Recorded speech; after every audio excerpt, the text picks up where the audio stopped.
Hello, good afternoon. So these are my disclosures.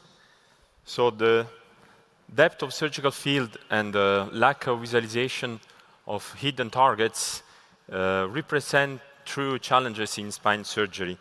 And there is where new technology comes to help in the form of augmented reality or virtual reality, where augmented reality is where a computer-generated image is superimposed to the surgeon view of the real world, providing a composite view. While in the virtual reality, the computer generates a new environment, which is a simulation of a true environment, with the surgeon who might manipulate it with dedicated tools and equipment. But nowadays, we talk more about mixed reality, where you have real world with an overlay of digital elements together with the physical elements, and they might interact, of course, with manipulation of surgeons. So the implementation of augmented reality in our practice is limited to two scenarios. The first was briefly mentioned by Flora Ringen, is actually the automated preoperative planning, preparation to surgery, and improved intraoperative visualization of structures and tumors, for example, and microscope-based augmented reality. What about the first? We do use the first, especially for highly complex cases. You might see here a big chordoma of the sacrum, where we did plan to do, of course, a circumpectomy and block resection of the tumor. And we were able, through DTI, MRI, to identify the lumbosacral plexus and to inject these images on the navigation system. You might see a virtual pelvis on the bottom right, colored, very fancy, very nice, but showing the tumor in red, the biopsy tract in blue, and also the nervous structures. In green, you might see the sciatic nerve, and you might see, of course, the rectum and the bladder. This helps a lot when there is a very close pseudocapsula to this tumor. So we did plan two-day surgery, stage surgery. First day done by general surgeons, so they do what we call the anterior release, protecting the vessels and the nerves with gauzes, and then the day after we do plan the posterior resection, which is a sort of pelvic enteration and the block removal of the tumor. You might see that in these specific cases we identified the biopsy tract with the help of navigation, and the skin was resected around. We do not excise the biopsy tract anymore for these tumors. Anyway, this was very helpful to have this automated registration and segmentation of the tumor. You might see after resection of the tumor, the two S1 roots and the sciatic nerves very well preserved. After resection of the sacrum, you might see the surgical piece, and of course navigation was used to stabilize the pelvis with two navigated ilosacral screws. Here another case of sacral chordoma, big lesion with a clear pseudocapsula. The diagnosis was confirmed by ultrasound-guided biopsy, and the plan was always the same: a virtual pelvis with the tumor in red, the two sciatic nerves from the tractography, and it was very helpful to have this simulation during the surgery with an overlay of the true MRI merged together with the CT scan. You might see the tumor, the pseudocapsula. You might perform a block resection without violating the pseudocapsula of the tumor, and of course you might use navigated osteotomes to perform a safe sarcectomy with respect of the vessels and the nerves.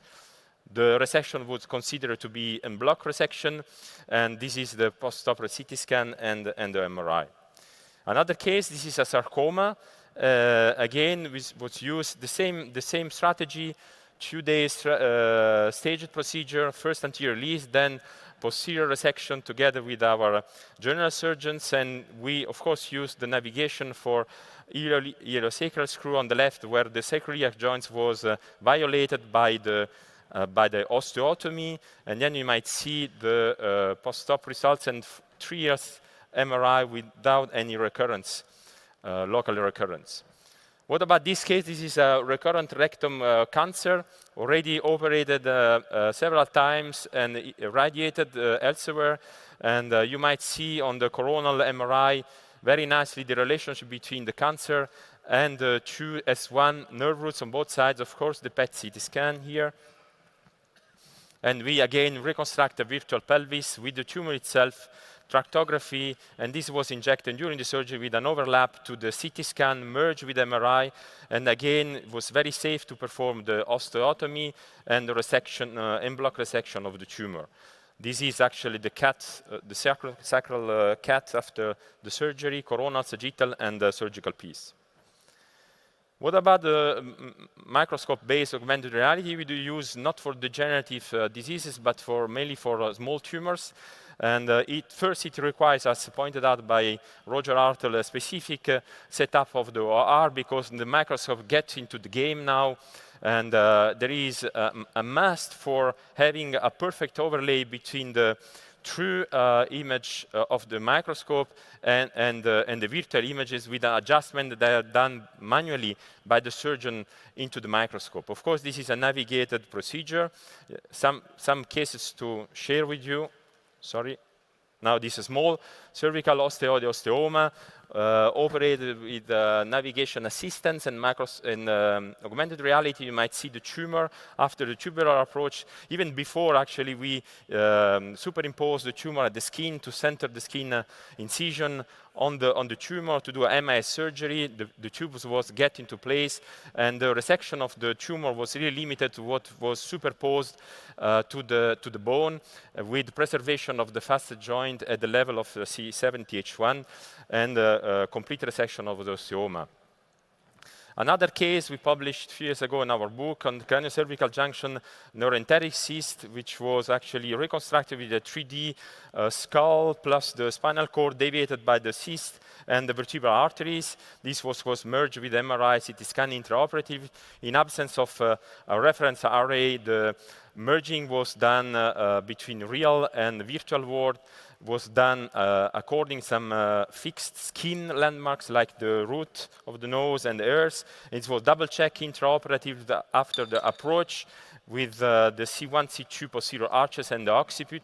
And you might see lower right the lesion compressing the spinal cord in contact with the accessory nerve and the C1 nerve root, which was completely removed. This was a benign cyst. And you might see the overlap, perfect overlap of the real spinal cord and the virtual spinal cord on the right. This is a case of a young patient having fibrous dysplasia with a pathological fracture of C2, neck pain, mechanical neck pain. You might see the tumor, the lesion is involving the left vertebral artery. This is the PET CT.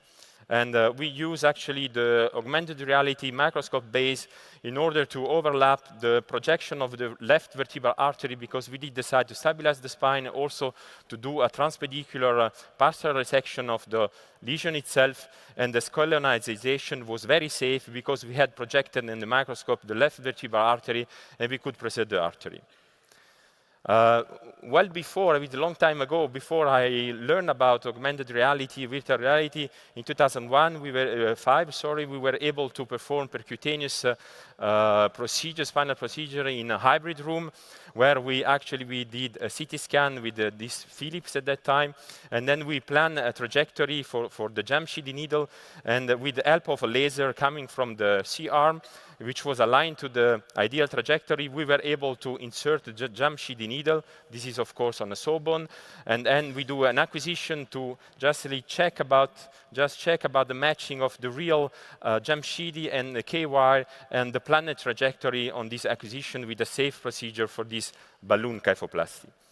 Take-home messages: augmented reality is reliable and effective support to spinal surgeon, especially for this kind of new functions, which means automated preoperative planning and preparation to surgery, better intraoperative visualization, targeted route to the lesion, especially very valuable for MIS procedures, improving outcomes by respecting the normal anatomy, nerves, vessels, and whatever, especially in complex cases.